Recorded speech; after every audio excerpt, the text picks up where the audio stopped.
بسم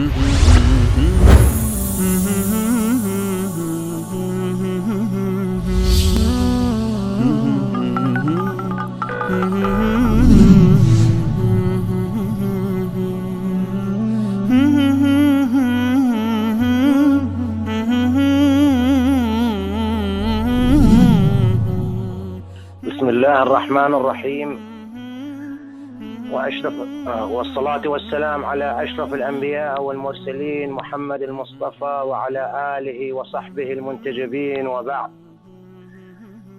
من بعنوان یک شیعه هدایت یافته از اهواز به نام رامی اهوازی پیامی دارم با زبان عربی به همزبانان عرب من در اهواز و در همه جای جهان. اگر صدای من را بشنوند خواهش میکنم پخش کنید، چون با عربی میخوام پیامو بگم. بسم الله الرحمن الرحيم. اخواني العرب في الاهواز وفي كل مكان، يا اخواني انا منكم شيعي وهداني الله جل في علاه. يا اخواني انا جالسة مجالسكم، ففي مجالسكم شاهدت احدكم يمشي هنا وهناك والبعيد والغريب حتى يتمعن في كلمة شاعر أو يتدبرها. ما لكم لا تدبرون الكتاب القرآن؟ تريدون أن الله سبحانه وتعالى يرفع علينا طورا مثلا كما رفع على بني إسرائيل حين قال لهم خذوا الكتاب بقوة؟ والله تندموا يوما. ارجعوا إلى كتاب الله والسنة النبوية الصحيحة، فتدبروا آياته.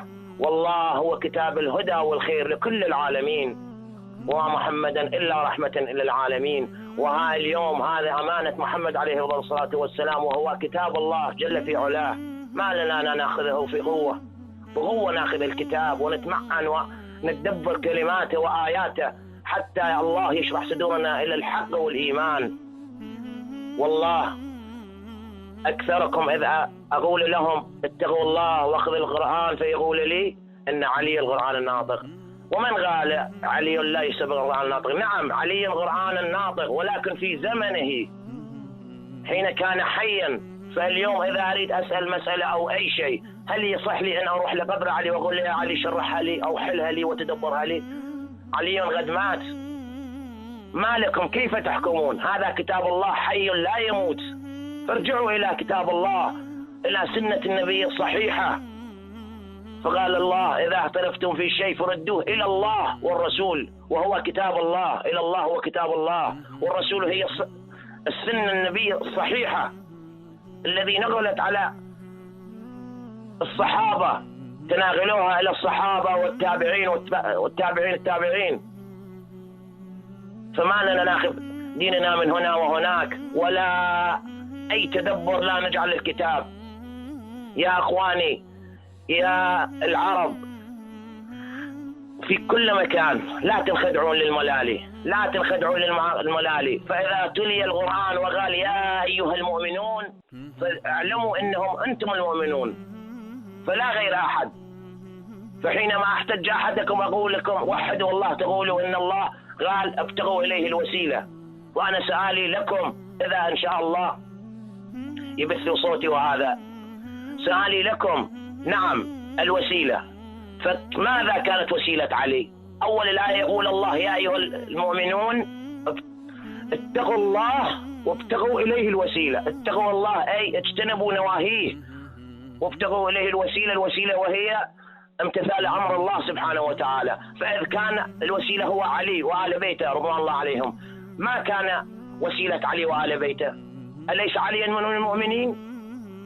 فالآية تنطبق عليه أيضا. من كان وسيلة عليه رضوان الله؟ من كان وسيلة النبي؟ ومن كان وسيلة الصحابة؟ ما لكم كيف تحكمون؟ لا يغرونكم. ابتغوا إلى الله الوسيلة.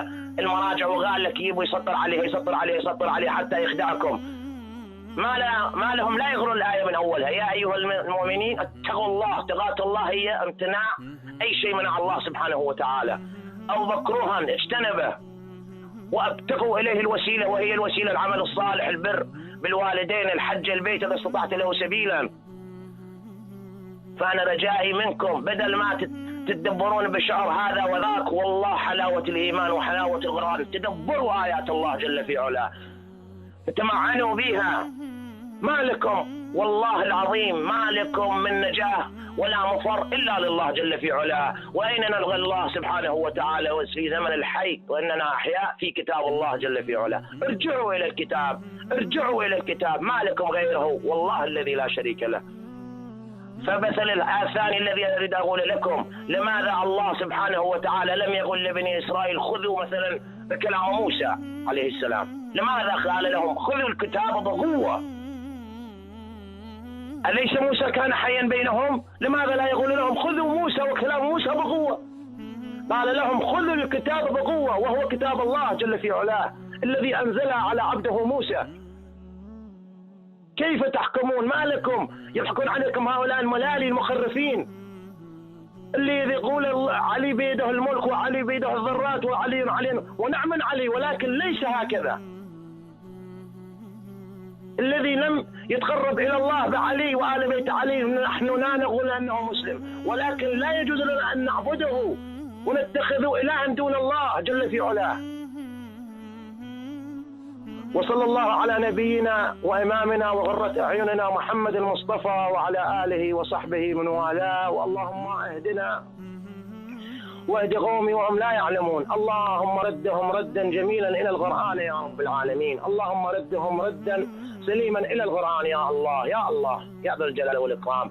بابا تشکر از برنامه خوبتان، خیلی ممنونم که به من فرصت دادید. امیدوارم که این پیام من را پخش کنید، ولو در زبان عربی میتونید ترجمهش کنید، چون من فارسیم اینقدر خوب نیست. تشکر، خدا حافظ.